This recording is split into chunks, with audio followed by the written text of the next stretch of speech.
Limitation और disadvantages of disadvantages of working stress method. Working stress method मग आता लक्षात घ्या.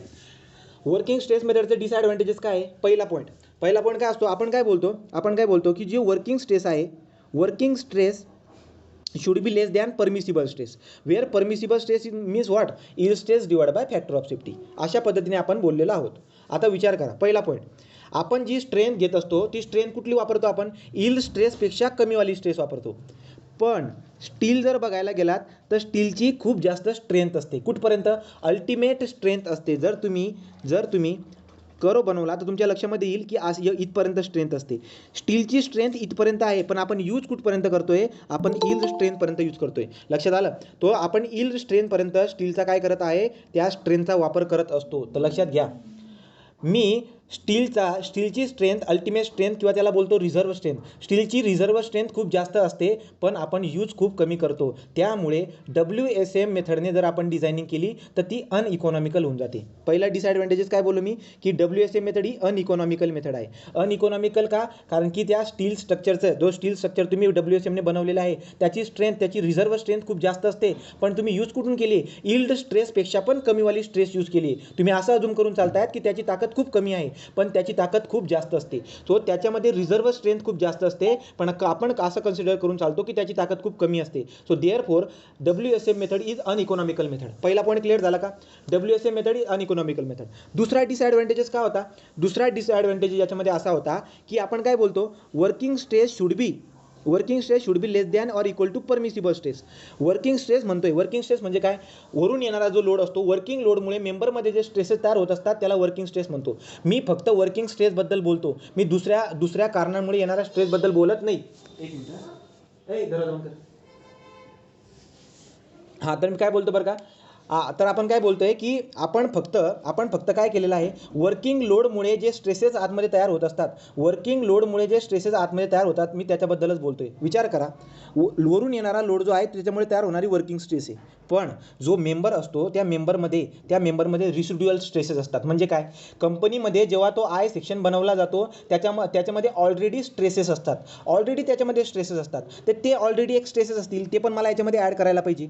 दुसरी गोष्ट, जर त्या आय सेक्शनला समजा मी यूज करतोय, प्रॅक्टिकल आपण त्याला यूज करत आहोत साईटवरती, तर काय होत असतं, टेम्परेचरमुळे स्टीलचा जो आय सेक्शन आहे त्याच्यामध्ये स्ट्रेसेस येत असतात. मग वर्किंग स्ट्रेस सोबत इतर पण स्ट्रेसेस येतील, पण मी त्याला कन्सिडर करतो का, नाही. जेव्हा मी इतर स्ट्रेसेस कन्सिडर करायला जाईल तेव्हा वर्किंग स्ट्रेस सोबत ते टोटल स्ट्रेसेस जे मेंबरमध्ये तयार होतील ते खूप जास्त होऊन जातील, आणि काय सांगता येत नाही, ती कधी परमिसिबल स्ट्रेसेसपेक्षा जास्त पण होतील. सांगायचं तात्पर्य काय आहे की बोलण्यासाठी ही गोष्ट ठीक असते की working stress should be less than or equal to permissible stress, but practically working stress सोबत इतर पण स्ट्रेस येत असतात. या सगळ्यांची ॲडिशन जर तुम्ही करून टाकली तरी टोटल स्ट्रेस परमिसिबल स्ट्रेसपेक्षा जास्त पण येऊ शकते. तो WSM साठी जो आपण बोललेलं असतं ते सॅटिस्फाईड होत नाही. तो WSM साठी जे आपण बोललेलं आहे हे प्रॅक्टिकली सॅटिस्फाईड होत नाही. पॉईंट क्लिअर झाला का. WSM साठी जे आपण बोलतो ते प्रॅक्टिकली सॅटिस्फाईड होत नाही का, कारण की वर्किंग स्ट्रेस सोबत इतर पण स्ट्रेस असतात. कोणकोणते, रिसिड्युअल स्ट्रेस म्हणजे काय, त्या मेंबरमध्ये ऑलरेडी काही स्ट्रेस असतात, सो रिसिड्युअल स्ट्रेस. दुसरी कोणती बरं का, दुसरे असतात other secondary effect. So other secondary इफेक्टमुळे स्ट्रेसेस मेंबरमध्ये येत असतात. तर वर्किंग स्ट्रेसेस सोबत अदर सेकंडरी इफेक्टमुळे स्ट्रेसेस येत असतात. मग कोणकोणते असतात बरं का ते अदर सेकंडरी इफेक्टमुळे, temperature changes, sinking of the support. विचार करा, सिंकिंग ऑफ सपोर्ट तुम्ही जे की ना एसीमध्ये शिकलेलं असणार की आपला सपोर्ट जो ना सिंक होऊन जात असतो. सपोर्ट सिंक झाल्यामुळे मेंबरमध्ये स्ट्रेसेस डेव्हलप होत असतात. तर समजा मी आता आय सेक्शन वापरला आहे बीम म्हणून आय सेक्शन वापरला आहे, हा कॉलम आहे. जर समजा हा कॉलम जर सिंक झाला तर याच्यामध्ये स्ट्रेसेस डेव्हलप होतील.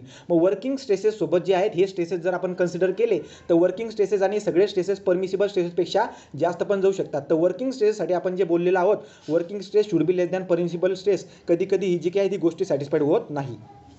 ओके, तो डिसएडवांटेजेस का होता. दुसरा डिसएडवांटेजेस तुम्ही काय लिहायला पाहिजे. So second disadvantage, the assumption that working stress would be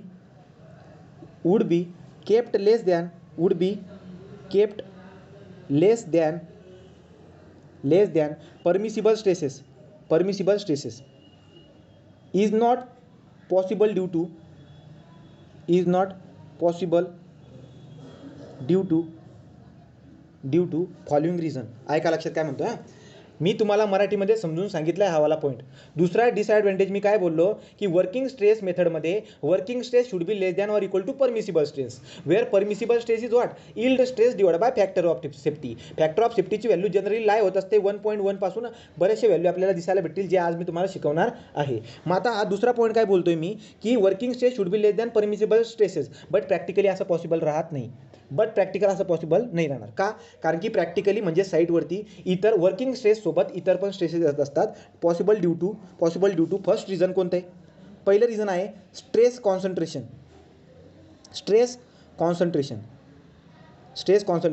दुसरं काय आहे बरं का? Residual stresses. आणि तिसरं कारण काय आहे? Secondary effect. या सेकंडरी इफेक्टमध्ये काय असणार आहे? Temperature and sinking of support. आलं लक्षात? So temperature and sinking of सपोर्टमुळे मेंबरमध्ये एक्स्ट्रा स्ट्रेसेस डेव्हलप होतात. त्या मेंबरमध्ये ऑलरेडी काही स्ट्रेसेस असतील ते वर्किंग स्ट्रेसमध्ये ॲड झाले का नंबर इन्क्रीज होईल पुन्हा. स्ट्रेस कॉन्सन्ट्रेशन म्हणजे काय बोललो तुम्ही?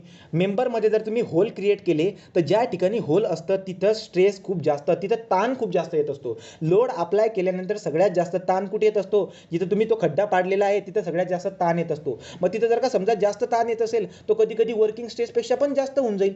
म्हणजे मग आपला जो क्रायटेरिया होता तो सॅटिस्फाईड होणार नाही. तो stress concentration, residual stresses, secondary effect यांच्यामुळे WSMG मेथड आपण बोलत असतो ती सॅटिस्फाईड होत नाही. बोला, इथपर्यंत क्लिअर झालं का? तिसरं एक डिसएडव्हान्टेजेस आहे अजून, ते पण सांगून देतो. तिसरं डिसएडव्हान्टेजेस काय लक्षात घ्या.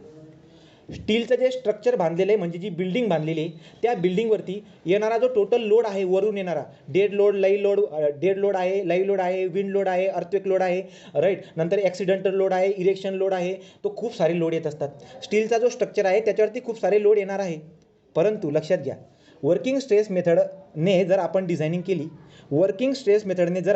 केली तर डिझायनिंग करताना आपण असं अजूम करतो, वर्किंग स्ट्रेस मेथडने डिझाईन करत असताना आपण असं अजूम करतो की हे सगळ्या प्रकारचे लोड सायमल्टेनियसली ॲक्ट होत आहेत. रिपीट करतो. स्टील स्ट्रक्चरची बिल्डिंग आहे, या स्टील स्ट्रक्चरच्या बिल्डिंगवरती खूप सारे लोड येत असतात. परंतु काय होत असतं, कधी हवेचा लोड येईल तर कधी अर्थक्वेक लोड येईल. असे सगळेचे सगळे लोड एकाच वेळेत लागत नाहीत. अर्थक्वेक लोड झाला, विंड लोड झाला, हे काय ना हे टाईमनुसार लागत असतात. पण वर्किंग स्ट्रेस मेथडमध्ये आपण सगळे लोड एकाच वेळेस लागतात असं अझूम करतो. हा एक डिसएडव्हान्टेज दिसायला भेटत असतो. हा अनइकॉनॉमिकलकडे नेतो. पॉईंट काय बोलतोय लक्षात राहू द्या.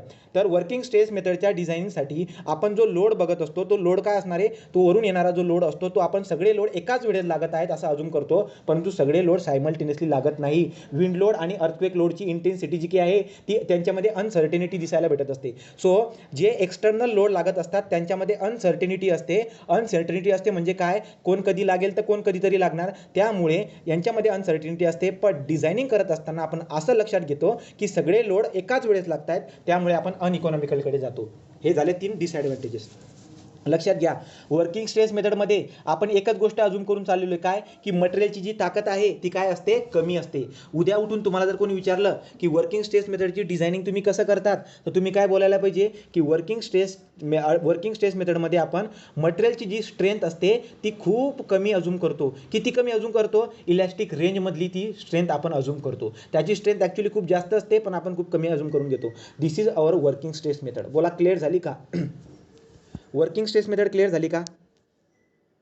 डिसएडव्हान्टेज ॲडव्हान्टेजेस हां बोल विचार.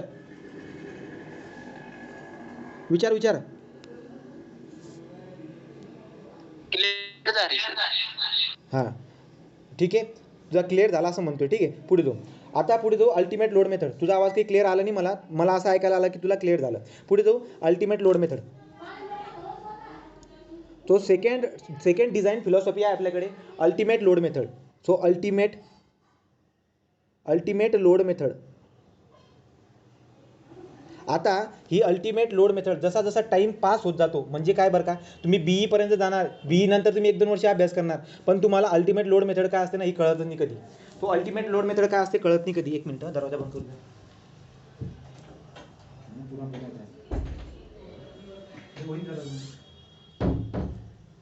हां, तर मग अल्टिमेट लोड मेथड काय असते? मन लावून सगळ्यांनी व्यवस्थित ऐका. आता अल्टिमेट लोड मेथडमध्ये आपण काय करतो? मटेरियलची जेवढी ताकद असेल ती सगळी ताकदला वापरतो. वर्किंग स्ट्रेस मेथडमध्ये आपण मेंबरची सगळी ताकद वापरली नव्हती, जेवढी स्ट्रेंथ होती ती पूर्ण स्ट्रेंथ आपण यूज केली नव्हती वर्किंग स्ट्रेस मेथडमध्ये. बट अल्टिमेट लोड मेथडमध्ये मटेरियलची पूर्ण ताकद आपण यूज करतो. मटेरियलवरती कोणत्याही प्रकारची फॅक्टर ऑफ सेफ्टी लावत नाही मी. मटेरियलची जेवढी स्ट्रेंथ असेल ती सगळी स्ट्रेंथ मी यूज करतो. ठीक आहे. दुसरा पॉईंट, वरून येणारा जो लोड येतो तो लोड आपण काय करतो बरं का, समजा विचार करा ही मला एक स्ट्रक्चर बांधायचं आहे आणि वरून येणारा लोड मी स्ट्रक्चर बांधण्याच्या अगोदर कॅल्क्युलेट करून टाकतो की बाबा वरून किती लोड येतं, डेड लोड एवढा राहणार आहे, लाईव्ह लोड एवढा राहणार आहे, सगळे लोड जे आहेत ना मी सगळे लोड कॅल्क्युलेशन करून घेत असतो. तर वरून येणारा जो लोड असतो तो मी कॅल्क्युलेट करून टाकला आहे. तो येणारा जो लोड असतो त्याला मी वर्किंग लोड बोलतो. त्याला काय बोलतो मी, वर्किंग लोड बोलतो. त्याला वर्किंग लोड बोला, त्याला ॲक्च्युअल लोड बोला किंवा त्याला सर्व्हिस लोड बोला. तर मी कॅल्क्युलेशन करून माझं वर्किंग लोड काढून ठेवलेलं आहे. पण लक्षात घ्या, आपण काय करतो अल्टिमेट लोड मेथडमध्ये आपण काय करतो की वरून येणारा जो हा लोड मी कॅल्क्युलेट केलेला आहे वर्किंग लोड, आपण अझूम करून घेतो की वरून येणारा लोड जास्त येणार आहे.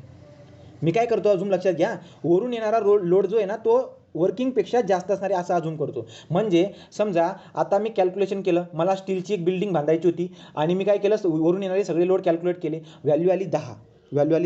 तर मी काय म्हणणार माहिती आहे का, आता हे मला माहिती आहे की 10 येणार आहे, परंतु मी काय बोलणार की 10 नाही 15 लोड येईल. वरून काय येईल, 15 लोड येईल. ठीक आहे. वरून लोड किती येतोय, 15 लोड येतोय. म्हणजे आपण काय करतोय, आपण लोडवरती फॅक्टर ऑफ सेफ्टी लावतोय. आपण लोडवरती फॅक्टर ऑफ सेफ्टी कसं लावतोय बरं का, की यार भविष्यामध्ये जर का चुकून समजा 15 लोड आला, तर 15 लोडवरती आपलं स्ट्रक्चर सेफ राहायला पाहिजे. म्हणून आपण लोडवरती फॅक्टर ऑफ सेफ्टी देतोय. WSM मेथडमध्ये आपण काय केलं, मटेरियलच्या स्ट्रेंथवरती फॅक्टर ऑफ सेफ्टी लावली. सो मटेरियलच्या स्ट्रेंथवरती आपण फॅक्टर ऑफ सेफ्टी लावली. इथं आपण लोडवरती फॅक्टर ऑफ सेफ्टी लावतोय. म्हणजे वरून येणारा लोड 10 येणार नाही, 15 येणार. मग 15 जर भविष्यामध्ये 15 लोड जर आला तर 15 लोड आल्यावरती सुद्धा आपलं स्ट्रक्चर फेल व्हायला नको अशी जी डिझायनिंग करतो ती वर्किंग लोड मेथड राहणार आहे. ती आपली अल्टिमेट लोड मेथड राहणार आहे. तो अल्टिमेट लोड मेथड ती असते. पण इथून आपली कन्सेप्ट पूर्ण होत नाही, कारण की अल्टिमेट लोड समजवण्यासाठी मला तुम्हाला कोलॅप्स आणि मेकॅनिझम, स्ट्रक्चर, कोलॅप्स आणि मेकॅनिझम या 3 गोष्टींमधला फरक समजून सांगावा लागेल. तो आता लक्ष द्या व्यवस्थित. काय होतं बरं बघा, आता आपण एक काम करू, एक स्टीलचा एक मेंबर घेतला. मेंबर म्हणजे काय, एक आय सेक्शन घेतला. ओके. तो हा आय सेक्शन आहे आपल्याकडे, हा आय सेक्शन आहे. या आय सेक्शनवरती काय होतं बरं का, या आय सेक्शनवरती लोड येतोय काहीतरी. ओके, लोड येतोय आय सेक्शनवरून एक लोड येतोय.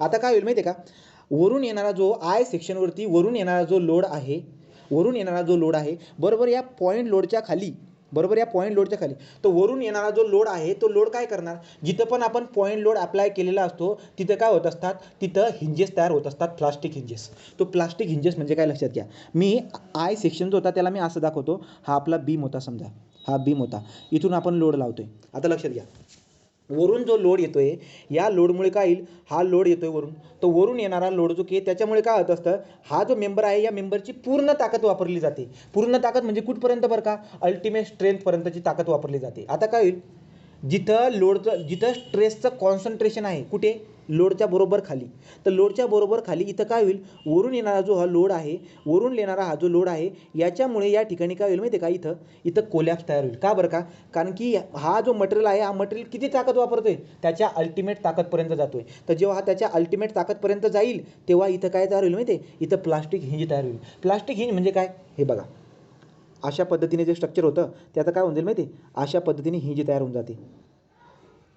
इथं अशी हिंज तयार होऊन जाईल. हा लोड हिंज म्हणजे काय बरं का, तो काय येईल, वरून लोड येतोय, वरून लोड जो काही आहे ना, हा वरून लोड एवढा येणार आहे की याच्यामुळे इथं प्लास्टिक हिंज तयार होत असते. प्लास्टिक हिंज तयार होणं म्हणजे कोलॅप्स तयार होणं, कोलॅप्स होणं म्हणजे मेकॅनिझम तयार होणं. मेकॅनिझम म्हणजे काय बरं का, की आता हा जो बीम आहे हा लोड घेणार नाही. मेकॅनिझम आणि स्ट्रक्चरमधला फरक तुम्हाला विचारून घेतात. स्ट्रक्चर कोणाला म्हणतो आपण, स्ट्रक्चर म्हणजे अशी गोष्ट असणार आहे की वरून येणाऱ्या लोडला रिजिस्ट करतो. स्ट्रक्चर हा लोडला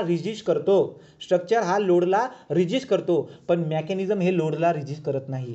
तर लोड ज्या ठिकाणी होता या पॉईंटला वरून येणाऱ्या लोडमुळे इथं प्लास्टिक हिंजेस तयार झाले. प्लास्टिक हिंज म्हणजे काय असते बरं का, तुम्ही कडी बघितली का, कडी साखळी असते, साखळी किंवा तुमच्या गळ्यामध्ये चेन असेल, अशा पद्धतीची या चेन असतात अशा, बरोबर का, याला बोलतो आपण हिंज.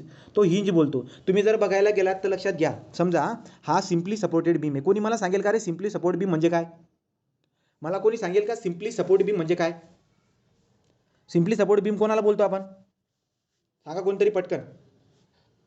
सिम्पली सपोर्ट आपण काय केलं आहे, सिम्पली सपोर्ट केला आहे. ज्या बीमला आपण सिम्पली सपोर्ट केलेला आहे, हा सिम्पली सपोर्ट आहे. म्हणजे काय, तुम्ही गावाकडे अशी बीम बघितलेत का, असे कॉलम, हे बघा असे जे ना झोपड्या असतात, झोपड्यांमध्ये ना असा कॉलम असतो, अशा पद्धतीने असा कॉलम असतो आणि याच्यामध्ये आपण काय करून टाकतो माहिती आहे का, असे जे ना लाकडाचा असा एक बीम ठेवून देतो आपण. हा जस्ट ठेवलेला आहे, जस्ट सपोर्ट केलेला आहे, राईट. आणि इथं दोरीने बांधून घेतो, दोरीने अशी पॅक करून घेतो. हा जो काही आपला बीम असणार आहे, हा झाला simply support beam. Simply support beam म्हणजे काय, जस्ट पुट केलं आहे तुम्ही, सपोर्टवरती काय केलं आहे, फक्त सिम्पली सपोर्ट केला आहे, सिम्पली सपोर्ट केला, हा झाला आपला सिम्पली सपोर्ट. तुम्ही जर का समजायला असा कापला ना, इथून कापल्यानंतर हा काय होईल मी, इथं दोरीने बांधले ना, हा असा लटकून जाईल खाली, असा लटकून जाईल. असा का लटकून जाईल, कारण की इथं जर बघायला गेलं ना, इथं मुवमेंट राहत नाही. मुवमेंट म्हणजे काय बरं का, एक्सटर्नल फोर्स. लक्षात घ्यायचं कधी बी, मुवमेंट हा एक्सटर्नल फोर्स आहे, मुवमेंट हा एक्सटर्नल फोर्स आहे. तर हा जो सपोर्ट आहे ना, हा काय करतो, हा एक्सटर्नल लोडला रिजिस्ट करत नाही. जेव्हा तुम्ही या बीमला असा कापून टाकणार ना, हा खाली असा लटकत येईल खाली, राईट. का लटकत येईल खाली,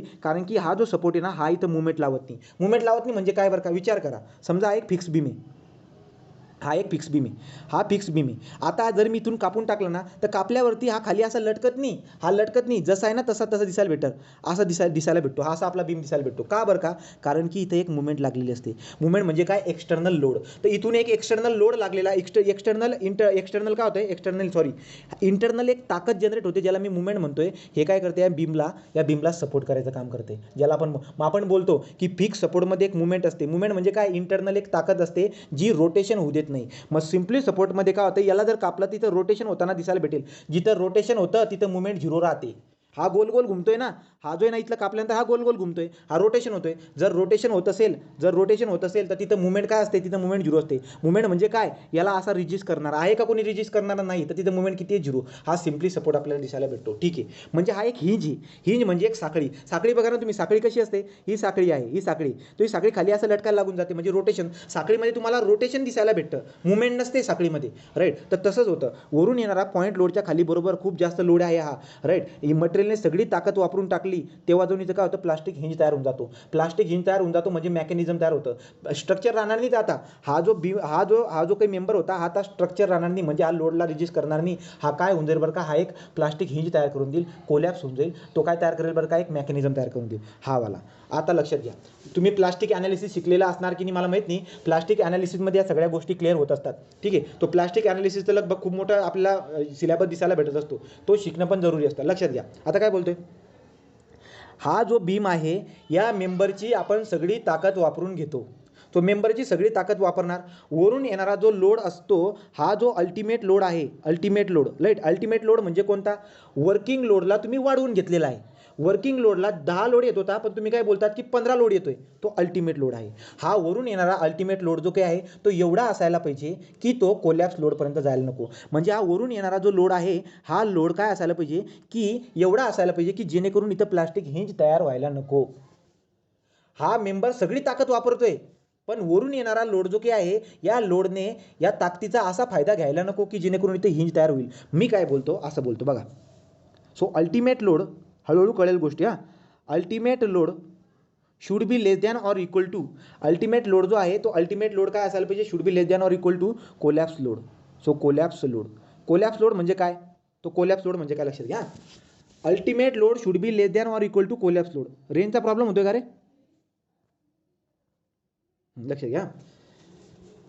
तो ultimate load should be less than or equal to collapse load. आता इथून तुम्हाला गोष्टी क्लिअर होतील. मी काय बोलतो लक्षात घ्या. अल्टिमेट लोड मेथडमध्ये जो मेंबर असतो, त्या मेंबरची आपण पूर्ण स्ट्रेंथ यूज करतो. पूर्ण स्ट्रेंथ म्हणजे कुठली बरं का,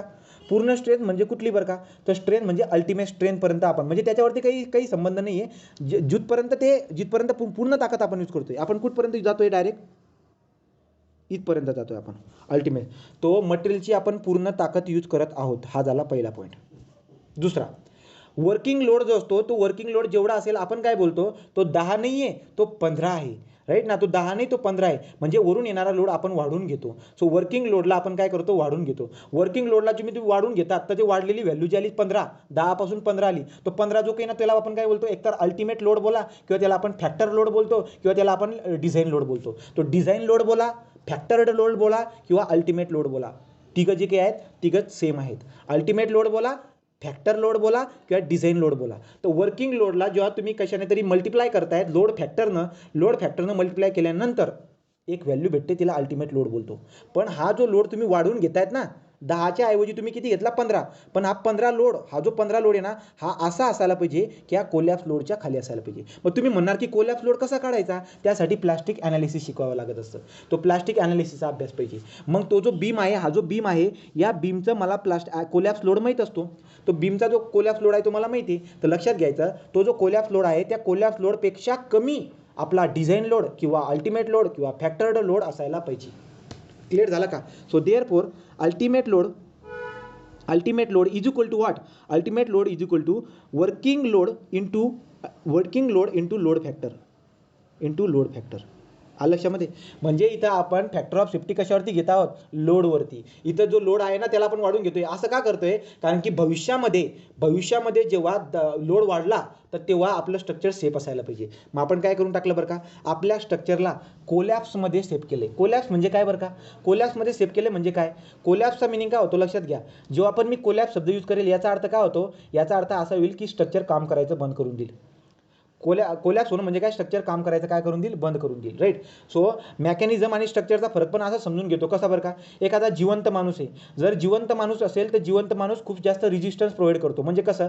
जर समजा आता मला जर कोणी काम करायला लावलं तर मी काम करतोय, जर मला कोणी शिवी दिली तर मी बरोबर रेजिस्टन्स पण देतो, उलटे उत्तर पण द्यायला लागून जाईल. राईट. तो हे काय हे रेजिस्टन्स देतोय. राईट. म्हणजे काय म्हणायचं मला म्हणायचं काय की मी स्ट्रक्चर आहे, मी काय एक स्ट्रक्चर आहे. स्ट्रक्चर रेजिस्टन्स प्रोव्हाइड करतो. कोणी जर का लोड अप्लाय केला तर आपण काय करणार? रेजिस्टन्स प्रोव्हाइड करणार, आपण उलटे उत्तरे देणार. राईट. पण मेल्यानंतर रेजिस्टन्स भेटणार नाही, काहीच नाही. कोणी जर मला कितीही शिवी दिली, मी काय उलटे उत्तर देणार आहे का? बिलकुल बी नाही. तो मेल्यानंतर म्हणजे काय? ते मेकॅनिझम होऊन जाईल. तो मेकॅनिझम म्हणजे काय? रेजिस्टन्स जे लोड असतं त्याला रिजिस्ट करत नाही. मेकॅनिझम कधी पण रिजिस्ट करत नाही. मग जर मी असं बोललो की स्ट्रक्चरमध्ये मेकॅनिझम तयार झालंय, याचा अर्थ ते लोडला रिजिस्ट करत नसणार. ओके. हां. तर मी काय बोलतोय, आपण काय करतोय मग आता? अल्टिमेट लोड मेथडमध्ये आपण आपल्या स्ट्रक्चरला कोलॅप्समध्ये सेव्ह करतो. म्हणजे स्ट्रक्चरने काम करायला पाहिजे, त्याच्यामध्ये आपण सेव्ह करतो. ठीक आहे. पण जर तुम्ही बघायला गेलात, तुम्ही मटेरियलची पूर्ण ताकद वापरतायत तुम्ही फक्त काय करतायत? कोलॅप्स लोडच्या अगोदर आपला अल्टिमेट लोड राहायला पाहिजे असं तुम्ही करतायत. असं तर राहील, ultimate load should be less than or equal to collapse load, असं तर राहील. पण काय होत असतं? असं राहील पण काय होईल माहिती आहे का? तुम्हाला डिफ्लेक्शन दिसायला भेटेल. कारण की तुम्ही काय केले? मटेरियलची ताकद कोणती वापरली? मटेरियलची तुम्ही जी की आहे ना, ही वाली ताकद वापरत आहेत. तर तुमच्या लक्षामध्ये येऊन जाईल की प्लास्टिक रेंज पण येते, इथपर्यंत तुम्ही जातात. डिफ्लेक्शन दिसायला भेटेल, डिफ्लेक्शन. तो डिफ्लेक्शन जो बीम असेल ना आपला, हा बीम कसा असेल? हा बीम जो होता, हा बीम जेव्हा आपण अल्टिमेट लोड मेथडने हे करणार ना, तर पुढे जाऊन तो बीम असा होऊन जाऊ शकतो. तो कोलॅप्स होणार नाही. कोलॅप्स म्हणजे काय? तो त्याचं काम देईल, तो काम करेल पण असं डिप्लेशन दिसायला भेटेल. आता विचार करा, जर समजा असं डिप्लेशन तिथं दिसत असेल ना आणि मी त्याला बघितलं, तर माझं मानसिकता काय म्हणते की यार एवढं डिप्लेशन होतं या बीमचं, उद्या उठून जर पडून गेलं मग आपण काय करतो? तिथं जायचं बंदच करून देत असतो. मग तो सर्व्हिसिबिलिटी देत नाही आपल्याला. मग त्याची सर्व्हिसिबिलिटी देईल का तो? नाही. म्हणजे आपण काय करतो? त्याला कोलॅप्समध्ये किंवा स्ट्रेंथमध्ये, कोलॅप्समध्ये आपण त्याला सेफ करतो. कोलॅप्समध्ये तो सेफ आहे, बट सर्व्हिसेबिलिटीमध्ये तो सेफ नसतो. तो अल्टिमेट लोड मेथडमध्ये आपण स्ट्रक्चरला कोलॅप्समध्ये सेफ ठेवतो. म्हणजे तो काम करेल, तो कोलॅप्स होणार नाही, तो फेल होणार नाही, पण तो सर्व्हिसेबिलिटीचा क्रायटेरिया सॅटिस्फाईड करणार नाही. म्हणजे तिथं काय होईल माहिती आहे का? तुम्ही ताकद सगळी वापरत आहेत ना, तो बेंड होईल, तो बेंड होताना दिसायला भेटेल. त्याच्यामध्ये डिप्लेक्शन दिसायला भेटेल, व्हायब्रेशन दिसायला भेटेल, डिप्रेशन दिसायला भेटेल. त्याच्यामध्ये ताकद आहे लोड घ्यायची, परंतु व्हायब्रेशन आणि डिप्रेशनमुळे आपण तिथं जायचं बंद करून देत असतो. म्हणून आपण काय बोलतो? सर्व्हिसेबिलिटीचा क्रायटेरिया जो काय आहे तो सॅटिस्फाईड होत नाही. त्यामुळे लोक अल्टिमेट लोड मेथडला वापरतच नाही. तो ही इकॉनॉमिकल मेथड आहे. आपण आपल्या मेंबरची पूर्ण ताकदला यूज करतो, त्यामुळे ही इकॉनॉमिकल मेथड आहे. पण ही सर्व्हिसिबिलिटी याची सॅटिस्फाईड होत नाही. आणि जी काही सर्व्हिसिबिलिटीचा क्रायटेरिया सॅटिस्फाईड होत नाही. स्ट्रक्चर कोलॅप्स होणार नाही, तो स्ट्रक्चर सेफ असेल. पण आपली मानसिकता काय असते की नाही यार, हे स्ट्रक्चर काही सेफ नाही आहे, भविष्यामध्ये पडू पण शकतं. त्यामुळे सर्व्हिसिबिलिटीचा क्रायटेरिया या ठिकाणी सॅटिस्फाईड होत नाही. ही झाली ultimate load method. Right. So इथं काय केली आपण? प्लास्टिक हिंची कन्सेप्ट वापरलेली आहे. राईट. आणि इथं आपण काय केलेलं असतो? इथं आपण लोडला वाढून घेतलेला आहे. राईट. सो लोडला आपण काय केलेलं? वाढून घेतलेला आहे. तो फॅक्टर ऑफ सेफ्टी आपण लोडवरती घेतलेली असते, मटेरियलवरती घेतलेली नाही आहे. वर्किंग स्ट्रेस मेथडमध्ये मटेरियलवरती फॅक्टर ऑफ सेफ्टी घेतलेली म्हणजे काय? मटेरियलची ताकदला कमी अजूम करून घ्यायची, आणि लोडमध्ये काय? लोड वरून येणारा लोडला जास्त अजूम करून घ्यायचा. हा अल्टिमेट लोड मेथड झाली. मी जेवढं बोललो याच्यापैकी 10% कळालं का? 10% कळालं का रे? अल्टिमेट अल्टिमेट लोड मेथड तुम्हाला कोणी विचारल्यानंतर सांगता यायला पाहिजे.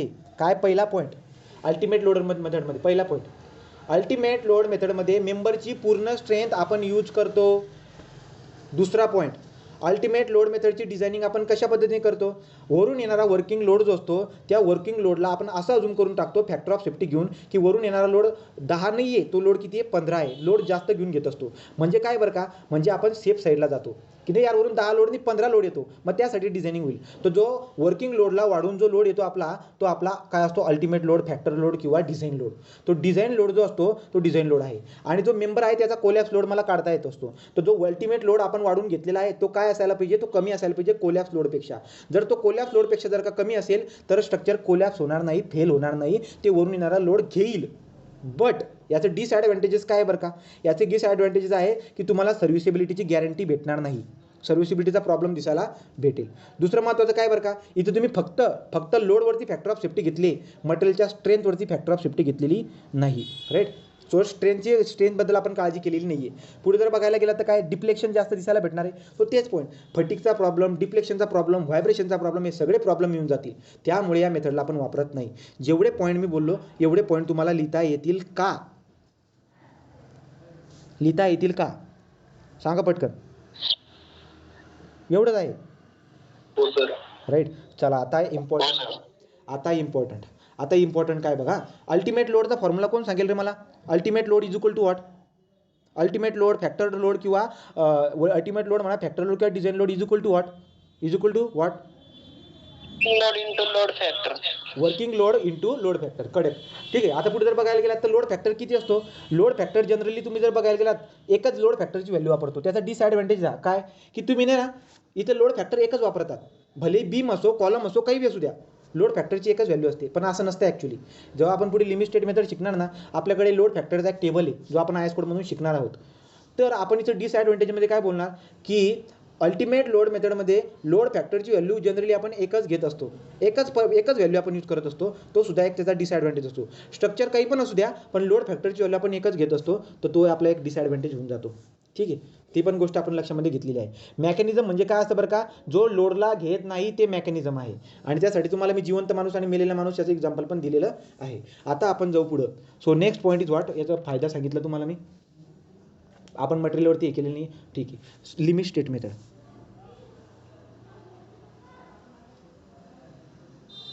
लिमिट स्टेट मेथड सगळ्यात इम्पॉर्टंट मेथड. ही तुम्हाला स्टीलमध्ये लागेल, RCCमध्ये लागेल, प्रिस्ट्रेसमध्ये लागेल, सगळ्या डिझायनिंगमध्ये लागेल. तुम्हाला लिमिट स्टेट मेथड माहीतच असायला पाहिजे. तुम्हाला माहीत असायला पाहिजे की याच्यात होतं तरी काय.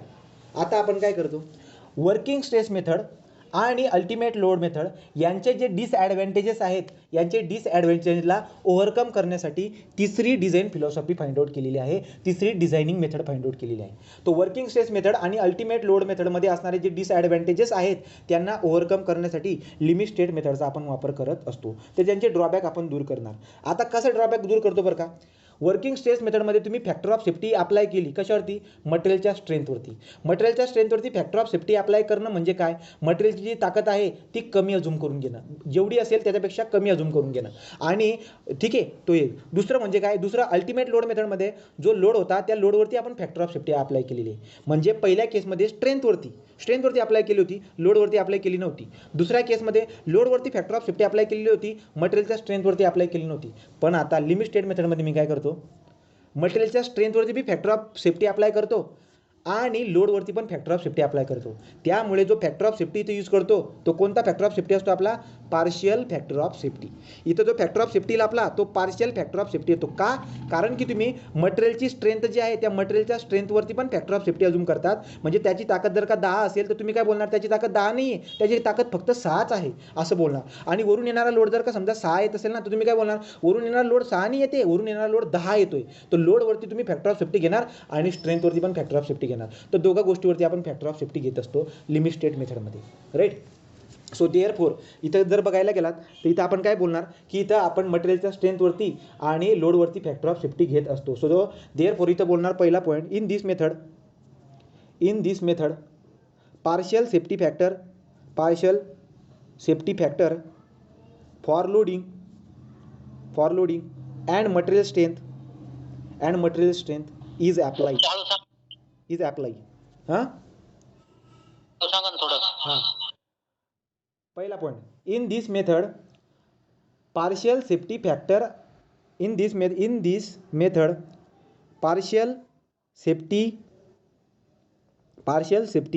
factor for loading partial safety factor for loading and material strength loading and material strength is considered is considered or is apply.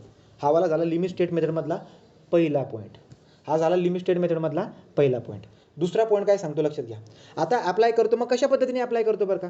Factor of safety मटेरियलच्या स्ट्रेंथवरती आणि लोडिंगवरती अप्लाय करतो. मग कशा पद्धतीने अप्लाय करतो, इथं टर्म निघून येतात दोन. एक असतो आता कॅरेक्टरिस्टिक लोड आणि एक असतो कॅरेक्टरिस्टिक स्ट्रेंथ. भविष्यामध्ये या दोन कन्सेप्टवरती तुम्हाला 100 प्रश्न दिसायला भेटतील. पुन्हा कॅरेक्टरिस्टिक स्ट्रेंथ कोणाला बोलतो, कॅरेक्टरिस्टिक लोड कोणाला बोलतो. तर मग आता कसं लिहितो लक्षात घ्या. हा झाला पहिला point clear.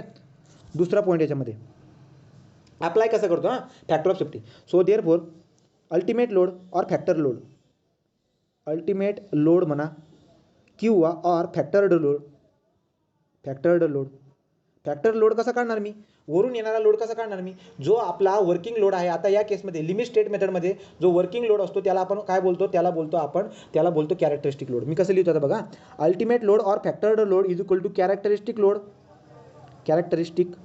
Load into gamma F. Gamma F म्हणजे काय, factor of safety on the load. तो गॅमा एफ काय राहणार आहे, ब्रॅकेटमध्ये लिहून टाका. गॅमा एफ म्हणजे फॅक्टर ऑफ सेफ्टी किंवा त्याला तुम्ही लोड फॅक्टर बोलू शकतात. Factor of safety on load. प्रश्न काय उरतोय, कॅरेक्टरिस्टिक लोड म्हणजे काय. कॅरेक्टरिस्टिक लोड म्हणजे काय. कॅरेक्टरिस्टिक लोडला आपण वर्किंग लोड बोलू शकतो का, पहिले हे पण गोष्ट समजून घेऊ. बघा, पहिले कॅरेक्टरिस्टिक लोड म्हणजे काय मी सांगतो. आपण जे स्ट्रक्चर बांधत होतो त्याच्यावरती काहीतरी लोड येणार आहे. हा जो लोड असणार याचे चान्सेस लक्षात घ्या. हा जो लोड येतोय ना, हा जो लोड वरून येतोय, समजा त्याला वर्किंग लोड बोलतोय मी. हा वर्किंग लोड जो काही आहे ना, हा असा लोड आहे, वरून येणारा लोड हा असा आहे की पूर्ण डिझाईन लाईफमध्ये, स्ट्रक्चरच्या पूर्ण लाईफमध्ये हा वरून येणारा लोड जो आहे ना, हा वरून येणारा लोड किती, समजा 10. मी बिल्डिंग बांधायची मला, आणि मला कळालं की वरून येणारा लोड हा 10 आहे. वरून येणारा लोड किती आहे, 10. पण हा 10 लोड असा आहे की पूर्ण डिझाईन लाईफमध्ये, पूर्ण स्ट्रक्चरच्या लाईफमध्ये हा 10 लोड एक्सीड व्हायची प्रॉबॅबिलिटी फक्त 5% असेल. किती टक्के असेल, फक्त 5%. जर समजा हा वरून येणारा लोड, लक्षात घ्या मी पुन्हा सांगतोय, हा वरून येणारा लोड हा असा आहे, वरून येणारा लोडची व्हॅल्यू ही अशी आहे की पूर्ण लाईफमध्ये, स्ट्रक्चरच्या पूर्ण लाईफमध्ये हा वरून येणारा जो लोड आहे ना, याची एक्सीड व्हायची प्रॉबिलिटी फक्त 5% असेल. तर असा जो लोड असेल, तो डिझायनर जे आहेत ना त्यांना डोकं बरोबर, वरून येणारा वर्किंग लोड त्यांना माहिती आहे. तो वर्किंग लोडला जे काही ते बोलतील की हा वर्किंग लोड जो की ना, हा वर्किंग लोडला मी कॅरेक्टरिस्टिक लोड तेव्हाच म्हणेन. हा वरून येणारा जो लोड आहे, हा वर्किंग लोड, त्याला कॅरेक्टरिस्टिक लोड मी तेव्हाच म्हणेन जेव्हा हा लोड त्याच्या पूर्ण लाईफमध्ये 5% लक्षात घ्या, 5% जेवढे चान्सेस असतील, 5% लक्षात घ्या, एक्सीड व्हायचे फक्त 5% चान्सेस आहेत. आलं लक्षामध्ये, 5%. सो 5% चान्सेस किंवा त्याच्यापेक्षा कमी चान्सेस जर का असतील ना, तर हा आपला कॅरेक्टरिस्टिक लोड होईल. कळालं का पुन्हा सांगू. सागर, सूरज, हा वर्किंग लोडला मी कॅरेक्टरिस्टिक लोड तेव्हा म्हणेल, जेव्हा पूर्ण लाईफमध्ये या लोडची एक्सीड व्हायची प्रॉबिलिटी 5% किंवा त्याच्यापेक्षा कमी होईल. प्रॉबिलिटी भविष्यामध्ये जे ना, याच्यापेक्षा जास्त जे ना 5% चान्सेस आहेत फक्त एक्सीड व्हायचे. तो एक्सीड व्हायचे चान्सेस जर का 5% किंवा त्याच्यापेक्षा कमी चान्सेस जर का असतील ना, तर त्याला मी कॅरेक्टरिस्टिक लोड बोलतो. तर त्या वर्किंग लोडला मी कॅरेक्टरिस्टिक लोड बोलेल. मग त्या कॅरेक्टरिस्टिक लोडला जर तुम्ही गॅमा एफ म्हणजे लोड फॅक्टर म्हणा किंवा factor of safety on load असं जर केलं ना, तर तुमचा लिमिट स्टेट मेथडमधला काय होऊन जाईल, अल्टिमेट लोड किंवा त्याला फॅक्टर लोड. तो मग अल्टिमेट जी काही लिमिट स्टेट मेथड आहे त्याच्यामध्ये आपण काय करून टाकतो, अल्टिमेट लोड हा असा काढून घेणार. म्हणजे वरून येणाऱ्या लोडला आपण वाढवून घेतलं. दुसरा, याचा पुढचा पॉईंट. आता आपण काय करणार, हे तर झालं लोडवरती फॅक्टर ऑफ सेफ्टी, पण आपण काय बोलतो, लिमिट स्टेट मेथडमध्ये स्ट्रेंथवरती पण फॅक्टर ऑफ सेफ्टी अप्लाय करतो. कशा पद्धतीने बघा. सो तिसरा point, third point, factor strength और design strength is equal to characteristic strength divide by gamma M. लक्षात घ्या, गॅमा एम म्हणजे काय? गॅमा एम म्हणजे मटेरियल स्ट्रेंथ. तुम्ही फॅक्टर ऑफ सेफ्टी कशावरती घेतली? मटेरियलच्या स्ट्रेंथवरती. आता काय बोलतो सगळ्यांनी व्यवस्थित लक्ष देऊन ऐका. फॅक्टर स्ट्रेंथ और design strength is equal to characteristic strength divide by gamma M, where gamma M is what? Factor of safety on material strength. Factor of safety on material strength. Partial safety बोलायचं बरं का. Factor of safety बोलू नका त्याला, partial factor of safety बोला. इथं जो factor of safety बोलतो तो काय असणार आहे? Partial. So partial factor of safety on material strength असं बोलणार मी. Partial factor of safety on material strength. आता प्रश्न काय उरतो? कॅरेक्टरिस्टिक स्ट्रेंथ म्हणजे काय? कॅरेक्टरिस्टिक स्ट्रेंथ म्हणजे काय? आपण काय केलं होतं? तो जो काही आय सेक्शन होता त्या आय सेक्शनला मी UTM मशीनवरती नेलं. आय सेक्शनला पण नेता येईल, कशाला पण आपल्याला UTM मशीनवरती नेता येईल. आय सेक्शनला UTM मशीनवरती नेल्यानंतर त्याला मी स्ट्रेस केलं आणि त्याची अल्टिमेट स्ट्रेंथ काढली. काय काढली त्याची? Ultimate strength. आणि ती अल्टिमेट स्ट्रेंथ काहीतरी आली. ठीक आहे, माझ्याकडे 100 रॉड होते. किती? 100 रॉड किंवा 100 आय सेक्शन होते. या 100 आय सेक्शनवरती मी टेन्शन टेस्ट केली.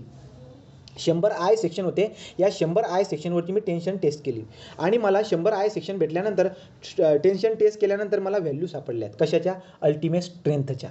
तो 100 जे आय सेक्शन आहेत ना, पहिल्याची काहीतरी अल्टिमेट स्ट्रेंथ असेल, दुसऱ्याची पण असेल, तिसऱ्याच्या, सगळ्यांच्या अल्टिमेट स्ट्रेंथच्या व्हॅल्यू मी लिहून काढल्या. आलं लक्षामध्ये? तो लक्षात घ्या, सगळे मेंबर सारखेच होते. सगळे मेंबर सारखे होते. आपण जी त्याच्यावरती टेस्ट केली, टेस्ट करण्याचा हे जो होता स्टेप पण सारख्या होत्या. तो टेस्ट करण्याच्या स्टेप पण सारख्या होत्या, पण स्ट्रेंथ वेगवेगळ्या निघून आल्या. स्ट्रेंथ काय आल्या? वेगवेगळ्या निघून आल्या. तर लक्षात घ्या, ही जी काही स्ट्रेंथ आहे कॅरेक्टरिस्टिक स्ट्रेंथ, ही कॅरेक्टरिस्टिक स्ट्रेंथ म्हणजे काय बरं का? ही अशी ताकद आहे, ही अशी ताकद आहे की त्याच्या पूर्ण लाईफमध्ये, कॅरेक्टरिस्टिक स्ट्रेंथ म्हणजे काय? ही त्याची अशी ताकद आहे की त्याच्या पूर्ण लाईफमध्ये फक्त 5% चान्सेस आहेत, फक्त 5% चान्सेस आहेत याच्यापेक्षा कमी होण्याचे. लक्षात आलं का?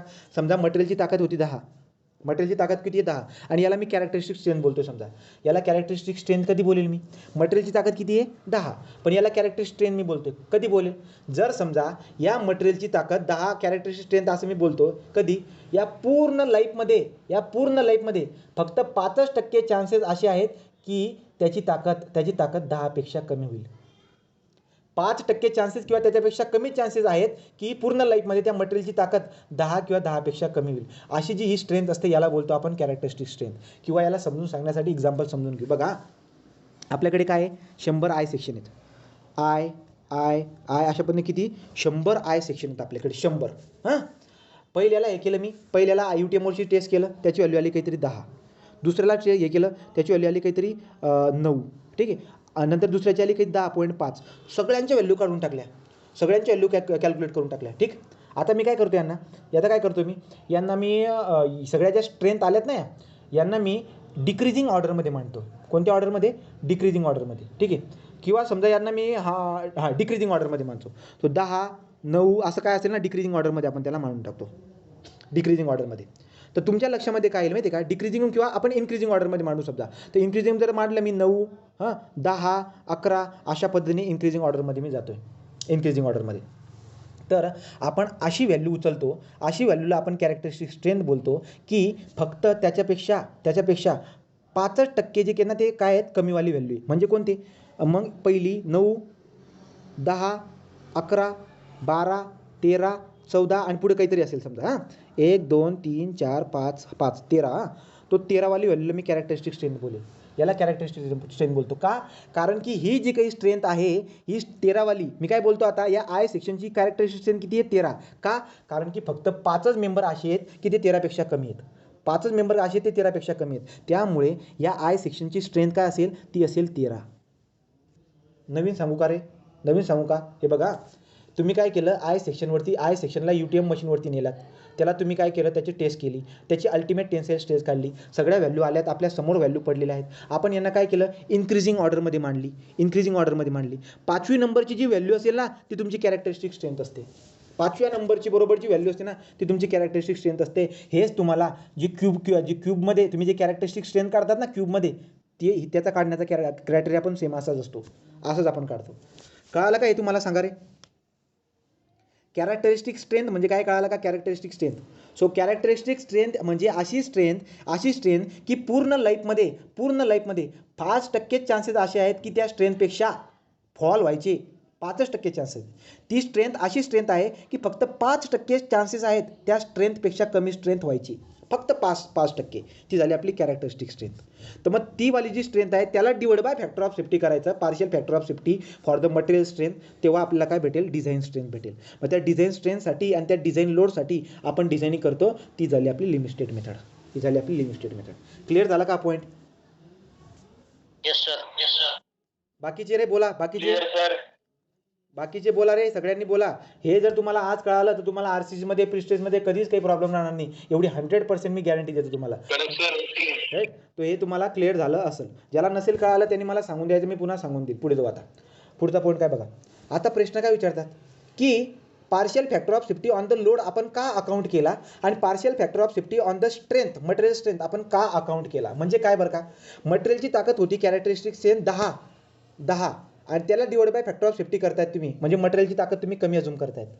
वरून येणारा लोड 10 होता पण तुम्ही काय करताय, 10 आणि वरून येणारा लोड किती म्हणे 12 आहे 15 आहे असं बोलतात. असं का करतोय आपण, कारण की काय करतोय, जर आपण partial factor of safety on the load consider जर करत असेल तर त्याच्यामुळे आपण असं का करत असतो, कारण की भविष्यामध्ये जर का समजा ज्या लोडसाठी आपण डिझाईन करायची होती, ज्या लोडला आपण कॅल्क्युलेशन केलंय त्याच्यासाठी जर का केलं असतं आपण डिझायनिंग आणि उद्या उठून जर का त्याच्यापेक्षा जास्त लोड आला असता तर फेल्युअर झाला असता की नाही. म्हणून आपण काय करतो, partial factors of safety on the load आपण का अकाउंट केलेला आहे, कारण की पॉसिबिलिटी आहे जो लोड आपण कॅल्क्युलेट केलेला आहे जो लोड आपण कॅल्क्युलेट केला आहे त्याची एक्सीड व्हायची प्रॉबिलिटी पण आहे, 5% तर प्रॉबिलिटी आहे ना, तर त्यामुळे काय होईल, फेल्युअर होऊन जाईल. म्हणून आपण काय बोलतो. सो पहिला पॉईंट लक्षात घ्या.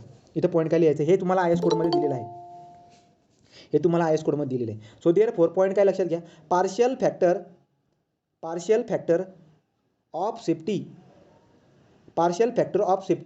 On load partial factor of सेफ्टीला कसं दाखवतो आपण, gamma F. Partial factor of safety on load gamma F account for हे आय एस कोडमध्ये आहे. कुठे आहे मी तुम्हाला सांगतो. Account for the following. म्हणजे काय बरं का, लोडला तुम्ही वाढवून का घेतात असं विचारलंय तुम्हाला. Partial factor of the safety on the load आपण लोडला का वाढवून घेतो त्याचं मी तुम्हाला रिझन देतो. पहिलं रिझन काय बरं का, पहिलं रिझन आहे possibility of load exceed characteristic load. लक्षात घ्या, 5% चान्सेसवाला जो लोड आहे ना, ज्याला तुम्ही वर्किंग लोड किंवा त्याला कॅरेक्टरिस्टिक लोड बोलतायत तो वाला, possibility of the load exceed characteristic load, याचे पण 5% तर चान्सेस आहेत ना लोड वाढायचे. कॅरेक्टरिस्टिक लोड म्हणजे काय की त्याच्या लाईफमध्ये फक्त 5% चान्सेस आहेत वाढायचे, पण वाढू तर शकतं ना, 5% तर चान्सेस आहेत की नाही. म्हणून आपण काय करतो, कॅरेक्टरिस्टिक लोड न घेता त्याला वाढवून घेतो. Characteristic load into load factor करून टाकतो. तो लक्षात आलं का, त्याच्या लाईफमध्ये 5% एक्सीड व्हायचे चान्सेस आहेत, पण त्या चान्सेसला पण दूर करण्यासाठी त्या लोडला आपण वाढवून घेतो. हे झालं पहिलं कारण. So possibility of the load exceed the characteristic load. बोला पॉईंट क्लिअर, हा पॉईंट क्लिअर. दुसरा पॉसिबिलिटी ऑफ इनॲक्युरेट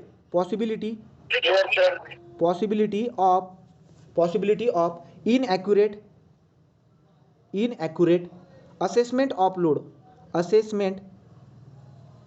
ऑफ लोड. याचा अर्थ काय होतो बघा, मी लोडचं कॅल्क्युलेशन करतो, काही मला बिल्डिंग तयार करायची होती, पण बिल्डिंग तयारच्या अगोदर आपण बघतो की याच्यावरती लोड किती येतो त्याचं कॅल्क्युलेशन करतो. जर मी लोडच्या कॅल्क्युलेशनमध्ये जर काही चूक करून टाकली, काय चूक केली बरं का मी, वरून येणारा लोड जो होता ना, तो जर मी कॅल्क्युलेशन करायला लावलेलं आहे की लोडचं कॅल्क्युलेशन कर, वरून येणारा लोड जो होता तो लोड जर माझ्याकडून चुकून कॅल्क्युलेट झाला, चुकीचा कॅल्क्युलेट झाला म्हणजे काय बरं का, ती व्हॅल्यू माझ्याकडून खूप कमी घेतली गेली किंवा माझ्याकडून खूप जास्त घेतली गेली. कुठे फायदा होईल कुठे तोटा होईल तर कळून जाईल. पण एक गोष्ट तर पक्की झाली की जे कॅल्क्युलेशन मी केलं आहे ते माझ्याकडून चुकलेलं आहे. सो लोडचं जे असेसमेंट आहे ते इनॲक्युरेट माझ्याकडून झालेले आहे. आता इनॲक्युरेट झालेले त्याच्यामुळे काय प्रॉब्लेम येईल बरं, लोडचं कॅल्क्युलेशन केलं ॲक्च्युली लोड येत होता 10, लोड किती येत होता 10, पण मी काय केलं बरं का, वरून लोड येत होता 10 पण मी कॅल्क्युलेशन केलं आणि मी लोड समजून घेतला 12 आहे लोड. किती लोड 12. मी काय बोललो की कॅरेक्टरिस्टिक लोड किती आहे 12. आता विचार करा, लोड फक्त ॲक्च्युली लोड 10 येत होता, पण मी काय बोललो त्याचा लोड किती आहे 12 लोड येतोय असं बोलून दिलो. तर वरून येणारा लोड 12 येतोय असं जेव्हा मी बोलून घेईल, राईट ना, असेसमेंट करताना, तो प्रॉब्लेम काय येईल बरं का, समजा आपण उलटं जाऊ. आता वरून येणारा लोड किती होता, वरून येणारा लोड होता 10, ॲक्च्युली 10 आहे, पण मी काय बोललो त्याच्यावरती फक्त 8च लोड येतोय. 8च लोड येतोय त्याच्यावरती, बरोबर का? 8 म्हणजे कमी करून टाकला मी. जर मी कॅल्क्युलेशन करताना कमी लोड येतोय असं जर का मी बोलून दिलं ना, असं जर का बोललो ना मी हा कॅरेक्टरिस्टिक लोड आहे बा, तर काय होईल, याला वाढून घेतल्यानंतर ती वाढलेली व्हॅल्यू किती 10 येईल. ती ॲक्च्युअल व्हॅल्यू किती होती, 10 होती. कॅरेक्टरिस्टिक लोड ॲक्च्युअल किती होता, 10 होता, पण कॅल्क्युलेशन करताना माझ्याकडून चुकून कमी आला, 8 येऊन गेला. 8 येऊन गेला. आणि याला जेव्हा तुम्ही फॅक्टर ऑफ लोड मल्टिप्लाय करणार तर तेव्हा तो 10 होऊन जाईल. म्हणजे जो आपला ॲक्च्युअल कॅरेक्टरिस्टिक लोड आहे तो कॅल्क्युलेशन केलेल्या आपण मी जे कॅल्क्युलेशन केलेली व्हॅल्यू आहे ना त्याला मल्टिप्लाय केल्यानंतर तो येतोय. ॲक्च्युअल कॅरेक्टरिस्टिक लोड जो आहे 10, खरा 10, तो मी कॅल्क्युलेशन केलेल्या व्हॅल्यूला काही व्हॅल्यू मल्टिप्लाय करून येतोय, काही व्हॅल्यू मल्टिप्लाय करून तो येतोय. याचा अर्थ काय झाला, आता जर का लोड आहे म्हणजे तो 100% तो फेल होणारच आहे. सांगायचं तात्पर्य काय आहे की लोडचं असेसमेंट करताना जर माझ्याकडून चुकीचं झालं म्हणजे काय, जेवढा होता त्याच्यापेक्षा जर का कमी असेट्स होऊन गेलं ना माझ्याकडे, 100% फेल्युअर होतील. त्यामुळे आपण काय करून घेत असतो, लोडला आपण जास्त वाढवून घेत असतो. लोडला आपण काय करतो, जास्त. जर समजा माझ्याकडून कमी असेस झाला, 8 असेस झाला, तर मग 8 जर असेस झाला असेल तर याला मी वाढून घेतो ना, याला मी काय करून घेतो, 12 घेऊन घेतो. त्यामुळे आपला फायदा होऊन जातो. म्हणून आपण लोडला वाढून घेत असतो. मग लक्षात घ्या, लोडला आपण असेस करतोय म्हणजे कमी अजूम करून, कमी माझ्याकडून कॅल्क्युलेशन जे केलं ना, लोड ॲक्च्युली 10 वरून येत होता पण मी कॅल्क्युलेशन करून 8च काढला. जर माझ्याकडून 8 निघाला असेल ना, त्यामुळे आपण काय करतो, तर लोड जर का वाढून घेतला तर मग आपण सेफ राहू. मग वरून येणारा लोड जो आहे बाबा तो 8 नाही येते, तो 12 येतोय. मग 12 जर का येत असेल ना, तर 12 घेण्यासाठी आपलं स्ट्रक्चर आपण बनवतो. कळाला का पॉईंट रे? तिसरा पॉईंट. तिसरा पॉईंट, यस सर. तिसरा पॉईंट काय लक्षात घ्या. तिसरा पॉईंट काय आहे की अनसर्टिनिटी इन असेसमेंट, अनसर्टिनिटी. तिसरा point, uncertainty in the assessment of effect of load. आलं लक्षामध्ये? Uncertainty in effect of load म्हणजे काय, वरून येणारा जो काही लोड होता त्याचे वेगवेगळे इफेक्ट असतील आणि ते इफेक्ट जर का मी व्यवस्थित कन्सिडर केले नाही ना, त्याचा पण प्रॉब्लेम आपल्याला येऊन जाईल. तो त्याचे पण प्रॉब्लेम आपल्याला येऊन जाईल. तर लोडमुळे येणारे इफेक्ट लक्षात घ्या, मी तुम्हाला सांगितलं होतं वरून येणाऱ्या लोडमुळे इंटरनल स्ट्रेसेस डेव्हलप होतात, त्याला आपण इफेक्ट बोलतो. पण इथे आतमधले जे इंटरनल फोर्सेस काढण्यामध्ये माझ्याकडून जर का चूक झाली असेल तरी सुद्धा प्रॉब्लेम येईल. म्हणून आपण वरून येणाऱ्या लोडला काय करतो, अगोदर जर कमी जरी असला ना तरी त्याला वाढवून घेतो, वाढून घेतो. कारण की वाढून जर मी घेतला तर आतमध्ये जे काही तयार होणारे स्ट्रेसेस असतील ते आपण सेफली हे करणार. ओके, तो पॉईंट काय होता, uncertainty in assessment of effect of load. Effect म्हणजे काय, लोडमुळे इंटरनल फोर्सेस जे आतमध्ये तयार होतात ना ते कॅल्क्युलेशन करताना माझ्याकडून चुकून गेले, राईट का? मग जर चूक जरी झाली असेल ना तरी आपण सेफ राहू का, कारण की वरून येणारा लोड जो आहे ना त्याला मी वाढवून घेतलेला आहे. लक्षात? तर अशा पद्धतीने मग तुम्हाला परीक्षेला विचारतील ते की पार्शियल फॅक्टर ऑफ सेफ्टी जी काही आहेत लोडवरती ती आपण का अकाउंट करतो, तर वरून येणारा लोड जो काही आहे तो भविष्यामध्ये वाढू बी शकतो. तर वाढला तर आपलं स्ट्रक्चर सेफ राहायला पाहिजे म्हणून आपण आपल्या लोडला वाढवून घेतो, राईट. दुसरा, जर चुकून माझ्याकडून जर का कॅल्क्युलेशन करताना व्हॅल्यू कमी जर का घेतली गेली असेल तर आपण काय करतो, कमी जर घेतली गेली असेल तर काय होईल, फेल्युअर व्हायचे चान्सेस होऊन जातात. म्हणून कमी जरी व्हॅल्यू आली असेल तरी आपण त्याला काय करून घेतो, जास्त घेऊन घेतो, राईट. मग हवाला गॅमा एफ आपण त्याला मल्टिप्लाय करतो. तर हे 3 पॉईंट तुमच्या लक्षामध्ये आले का? Clear sir. चला पुढे जाऊ. आता गॅमा एम मी कन्सिडर का करतो, okay sir. Partial factor of safety on material strength. So partial factor of safety on material strength आपण का अकाउंट करतो. So partial factor of safety on material strength account for following reason. का करतो, आता बघा विचार करा. मटेरियलची ताकद 10 आहे पण मी त्याला कमी अजून का करतो, कोण सांगेल मला? मटेरियलची ताकद 10 आहे पण त्याला मी कमी अजून का करतो, कारण की जसा जसा टाइम जात जाईल आपल्याकडे माहिती आहे ना 5% चान्सेस आहेत बाबा कमी व्हायचे, आहेत की नाही 5% चान्सेस. कॅरेक्टरिस्टिक स्ट्रेंथ म्हणजे काय, ही अशी स्ट्रेंथ आहे की 5%च्या लाईफमध्ये 5% चान्सेस आहेत त्या व्हॅल्यूपेक्षा कमी व्हायचे, बरोबर की. मग 5% तर चान्सेस आहेत ना 10पेक्षा कमी होण्याचे, 5% तरी चान्सेस आहेत ना. मग जर समजा उद्या उठून जर का व्हॅल्यू कमी झाली तर मग फेल्युअर होऊन जाईल की नाही. म्हणून आपण काय करतो, मटेरियलची ताकद जर 10 असेल ना तर आपण अजून करून घेतो की त्याची 10 ताकद नाही आहे, त्याची ताकद फक्त 8च आहे. जर त्याची ताकद 8च असेल ना मग वरून येणारा लोड पण आपण त्याच्यावरती तेवढाच अप्लाय करणार. किंवा दुसरी गोष्ट, जसा जसा टाईम पास होतोय ड्युरेबिलिटी ना कमी होत जाते. त्याच्यामध्ये काय होईल बरं का, इन्व्हायरमेंटल कंडिशनमुळे, करोजनचा इफेक्ट, बरेचसे इफेक्टमुळे त्याची स्ट्रेंथ कमी होईल की नाही. मग कॅरेक्टरिस्टिक स्ट्रेंथ जी आहे तिच्यापेक्षा कमी व्हायचे चान्सेस 5% असतात. कॅरेक्टरिस्टिक स्ट्रेंथ म्हणजे अशी स्ट्रेंथ की पूर्ण लाईफमध्ये त्या स्ट्रेंथपेक्षा कमी व्हायचे चान्सेस 5% असतात, अशी ती स्ट्रेंथ असते. पण 5% तर चान्सेस आहेत ना कमी व्हायचे. मग एक काम करा ना, कॅरेक्टरिस्टिक स्ट्रेंथची जे काही आहेत, कॅरेक्टरिस्टिक स्ट्रेंथ म्हणजे अशी स्ट्रेंथ असते की ज्याचे कमी व्हायचे 5% चान्सेस आहेत.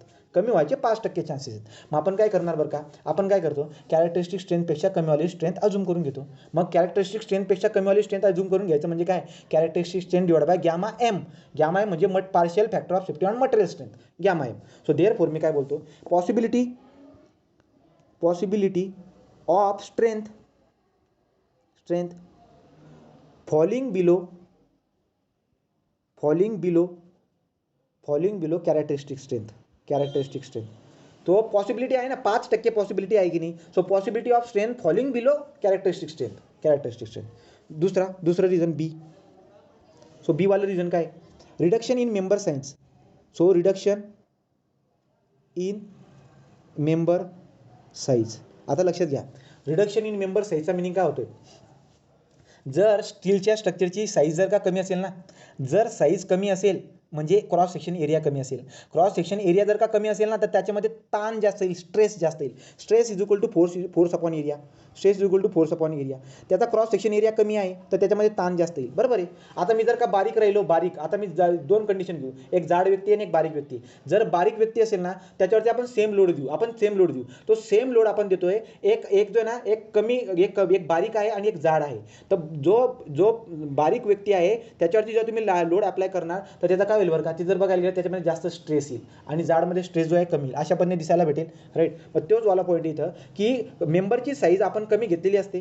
जे आपण स्टील स्ट्रक्चरचे सेक्शन बघतो त्यांची साईज कमी असते, त्यामुळे त्यांच्यामध्ये काय ना, ताण जास्त येऊन जात असतो. जर त्यांच्यामध्ये ताण जास्त आला ना, त्याचा अर्थ त्याची मटेरियलची त्याची जी काही ताकद आहे ती ताकद कधी कधी काय होईल, कमी पडून जाईल. मग कमी पडून जाईल की मग अगोदर तुम्ही समजून घ्या ना की त्याची ताकद कमी आहे म्हणून.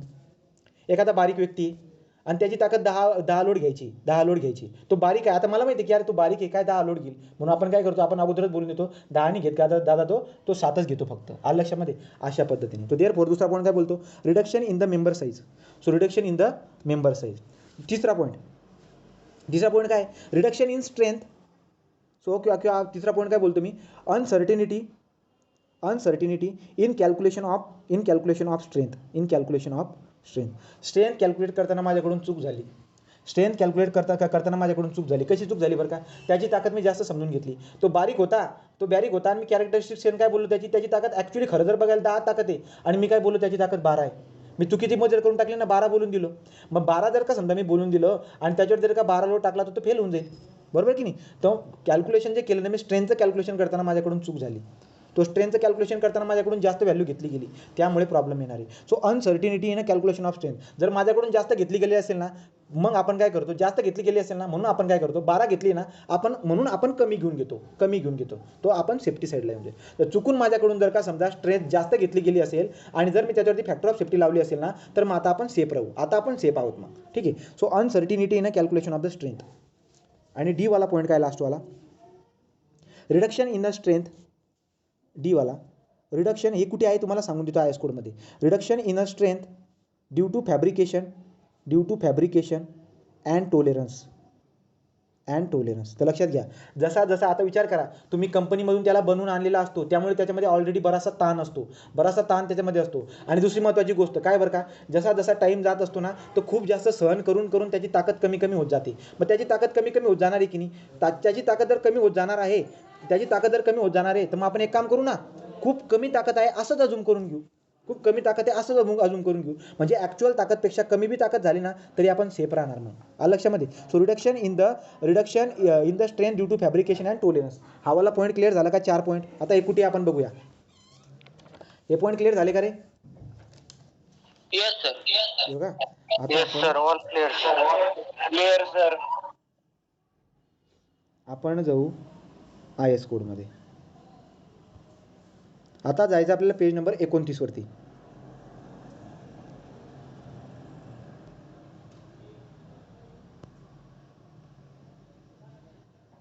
Page number 29. काल पेज नंबर कोणते सांगितलं तुम्हाला आठवते का, कालचा पेज नंबर आपल्या डोक्यात पाहिजे. 12 नंबरचा पेज 1.8 नंबरचा क्लास, राईट. तो 12 नंबर पेज आपण लक्षात घेतलंय. आता आपण जातोय 29 नंबर पेजवरती. हे आहे 29 नंबरचं पेज, ठीक आहे. तो हे वाला पॉईंट आपण बघत होतो की आपण partial factor of safety for the load account का करतो? Possibility of unfavourable deviation of the load from characteristic value, बरोबर. Possibility of inaccurate assessment of the load, बरोबर. तर तुम्हाला काही पाठ करायची जरूरत नाही, सगळं इथं दिलेलं आहे कोडमध्ये. Uncertainty assessment of effect of the load, बरोबर. Uncertainty assessment of limit state being consider, आपण जी एक लिमिट कन्सिडर केलेली आहे ना, ती चुकीची कन्सिडर केली गेली तरी सुद्धा फेल्युअर होणार आहे. त्यामुळे तुम्ही काय करता, त्या लिमिटच्या अगोदरच म्हणजे असा अजून करा बाबा हो, ताकद त्याची जरी असली तरी कमी करून घ्या, लोड जास्त असेल तरी कमी करून घ्या, अशा पद्धतीने आपण हे करून घेत असतो. हा पॉईंट केला. स्ट्रेंथनुसार पण तेच, तो स्ट्रेंथवरती पण तेच, तो स्ट्रेंथसाठी सुद्धा आपण तेच गोष्टी अकाउंट करत असतो. या लोडवरती आपण हे करणार, लोडबद्दल पण तेच बोला, स्ट्रेंथबद्दल पण तुम्ही तेच बोला की कॅरेक्टरिस्टिक स्ट्रेंथपेक्षा व्हॅल्यू काय होऊन जाणार, कमी होऊन जाणार. तर आता आपण पुढे बघणार आहे. हे बघा इथं दिलेलं आहे त्यांनी स्ट्रेंथवरती, हे बघा. हां, डिझाईन स्ट्रेंथ कशी काढतो आपण? डिझाईन स्ट्रेंथ, हे बघा डिझाईन स्ट्रेंथ कशी काढतो मी? Design strength is equal to what? Characteristic strength divide by what? Characteristic strength divide by factor of safety for the partial factor of safety for the material strength. So material स्ट्रेंथसाठी जो partial factor of safety आहे तो आपण का account केलेला आहे? Possibility of unfavourable deviation of material strength from characteristic value, possibility of unfavourable variation in the number of size, possibility of unfavourable reduction in the member of strength, fabrication and tolerance, uncertainty in calculation of strength in the member. हा वाला point आपण clear केलेला आहे. आता इथं time झालेला आहे, तो इथं थांबून घेतो. ठीक आहे, मी हळूवार घेतोय, पण जर एकदा बेसिक पक्क झालं तर तुम्हाला एक चांगला स्पीड भेटेल. पण या सगळ्या गोष्टी लक्षात घ्या, मी काय बोलतोय, या सगळ्या गोष्टी तुम्हाला पुढे येणार